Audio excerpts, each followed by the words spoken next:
உலக வரைபடத்தில் உள்ள எல்லா நாட்டுக்காரர்களும் புத்தம் சரணம் கச்சாமி என்று, ராமகிருஷ்ணா கோவிந்தா என்று வரக்கூடிய மண் இந்த பாரத தேசம்.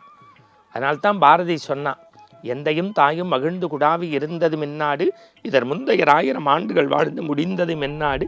கிரிவலம் செல்லக்கூடிய நாம், அம்மையே அப்பா ஒப்பிலாமணியே அன்பின் விடைந்த ஆரமுதேன்னு சொல்லக்கூடிய எம்பெருமானை நினைத்து கிரிவலம் வந்து ஒரு கற்பூரத்தை ஏற்றி கோபுர தரிசனம் கோடி புண்ணியம்னு வராம அப்படியே இருக்கும் இடம் தெரியாமல் ஞான வழியோடு வாழ்ந்த அந்த மகானுடைய இருப்பிடத்திற்கு கிரிவலம் செல்கின்றவர்கள் போனால் நாம் இமயத்தில் குமரியில் கிடைக்கக்கூடியதை விட மன அமைதி கிடைக்குது. அதுவும் ரமண மகரிஷி ஆசிரமத்துக்குள்ளே போனால் நிம்மதி தேடு நிம்மதி நாடு. இந்த சொற்றொடரை படித்தோன்னே அண்மையில் வியந்து போனேன். நிம்மதி தேடு நிம்மதி நாடு. நம்ம இமயத்தில் தொடங்கி குமரி வரை எல்லோரும் எதை நோக்கி ஓடுறோம், எதை நோக்கி பயணப்படுறோன்னு தெரியல, ஆனால் நிம்மதி வேணுங்கிறோம். உலக வரைபடத்தில் உள்ள எல்லா நாட்டுக்காரர்களும் புத்தம் சரணம் கச்சாமி என்று, ராமகிருஷ்ணா கோவிந்தா என்று வரக்கூடிய மண் இந்த பாரத தேசம். அதனால்தான் பாரதி சொன்னான், எந்தையும் தாயும் மகிழ்ந்து குடாவி இருந்தது மென்னாடு, இதர் முந்தைய 1000 ஆண்டுகள் வாழ்ந்து முடிந்தது மென்னாடு. இதை வந்தனை கூறி மனதில் நிறுத்தி வாயுரோ வாழ்த்தேனோ.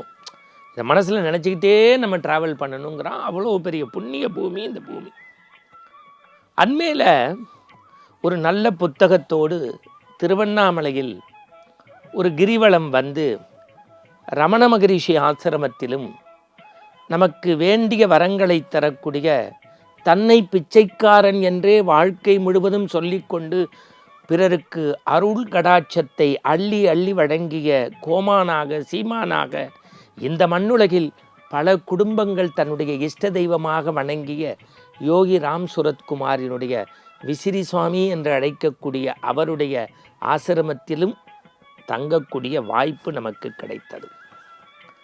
உலகத்தின் பல்வேறு நாட்டை சார்ந்தவர்கள் அந்த அக்னி தலமாகிய திருவண்ணாமலைக்கு வருகின்றார்கள்.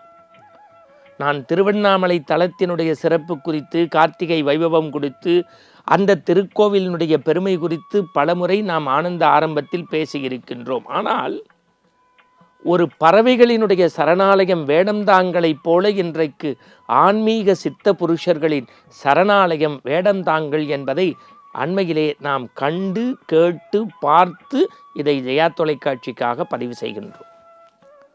ஒரு முறையேனும் கிரிவலம் செல்லக்கூடிய நாம், அம்மையே அப்பா ஒப்பிலாமணியே அன்பின் விடைந்த ஆரமுதேன்னு சொல்லக்கூடிய எம்பெருமானை நினைத்து கிரிவலம் வந்து ஒரு கற்பூரத்தை ஏற்றி கோபுர தரிசனம் கோடி புண்ணியம்னு வராம உலகத்தில் திருச்சுழியிலிருந்து புறப்பட்டு திருவண்ணாமலைக்கு வந்து தன்னுடைய ஞான விடிகளால் இந்த மண்ணையும் மக்களையும் காத்த அந்த ரமண மகரிஷி ஆசிரமத்தில் ஓர் இரவு தங்க வேண்டும்.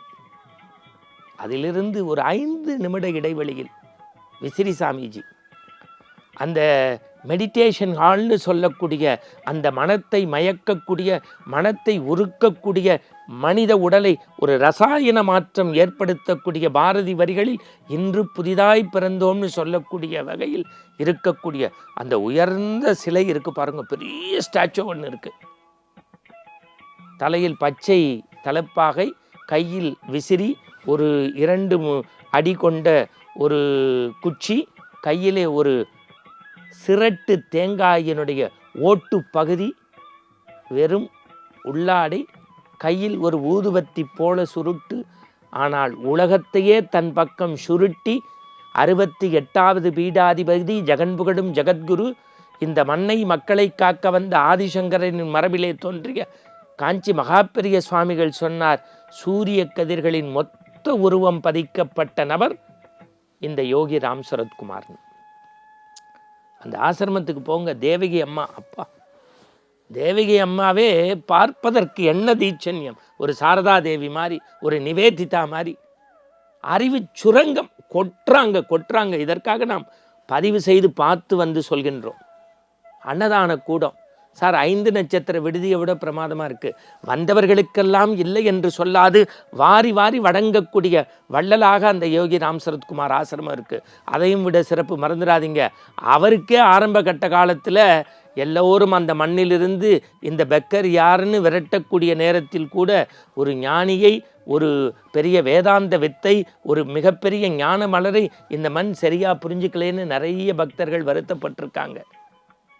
ஒரு சமையல் பாத்திர கடையும் ரயிலடியும் சில மர நிழல்களும் இந்தியன் காப்பி உணவு விடுதிகளில் மட்டுமே தன்னுடைய அடையாளத்தை பதிவு செய்து அப்படியே இருக்கும் இடம் தெரியாமல் ஞான வழியோடு வாழ்ந்த அந்த மகானுடைய இருப்பிடத்திற்கு கிரிவலம் செல்கின்றவர்கள் போனால் நாம் இமயத்தில் குமரியில் கிடைக்கக்கூடியதை விட மன அமைதி கிடைக்கிறது. அதுவும் ரமண மகரிஷி ஆசிரமத்துக்குள்ளே போனால் உலகத்தின் பல்வேறு நாட்டை சார்ந்தவர்கள் தங்களுடைய மன அமைதிக்கு, மன நிறைவுக்கு வந்து தியானம் செய்யக்கூடிய இடம். அதில் 2 ஆசிரமத்திலையும் நான் பார்த்தது தூய்மை, பராமரிப்பு, அமைதி, சாந்தம், அமைதி, கருணை, காருண்யம். இதுதான் நிம்மதிக்கு. அதான் வாசலில் போர்டு வச்சுருக்காங்க, நிம்மதி தேடு, நிம்மதி நாடு. நம்ம இப்போ நினச்சி பார்க்குறேன், முக்தி தரக்கூடிய தலம் அருணைன்னு பேர் அதற்கு. நினைத்தாலே முக்திம்பாங்க, அக்னி தலம்பாங்க. ஆனால் இந்த ஆசிரமம் 2க்கும் போனா சார், வாழ்வியலில் முக்தி கிடைக்க, மனிதன் நிலைத்த ஆனந்தம் பெற, நிறைவான ஆனந்தம் பெற, தன்னுடைய இதயத்தில் நிம்மதி தேடி நிம்மதி நாடி போக வேண்டிய இடம் யோகி ராம் சுரத்குமார் விசிறிசாமி ஆசிரமும் ரமண மகரிஷி ஆசிரமும். அது ஒரு ஆலமரத்து நிழலைப் போல, ஒரு போதி மரத்து புத்தனை போல நம் இதயத்தை குணப்படுத்தும் என்பது உறுதி. மீண்டும் நாளை சந்திப்போம்.